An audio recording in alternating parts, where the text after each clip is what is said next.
एक गांव में एक नौजवान रहता था। वो बहुत गरीब था, लेकिन नमाजी, मेहनती और नर्म दिल। एक दिन उसकी माँ सख्त बीमार हो गई। दवाई के पैसे उसके पास नहीं थे। वो बहुत परेशान होकर मस्जिद के एक कोने में बैठ गया।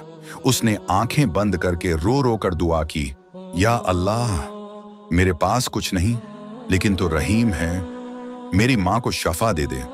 मस्जिद में एक बुजुर्ग बैठे उसकी हालत देख रहे थे।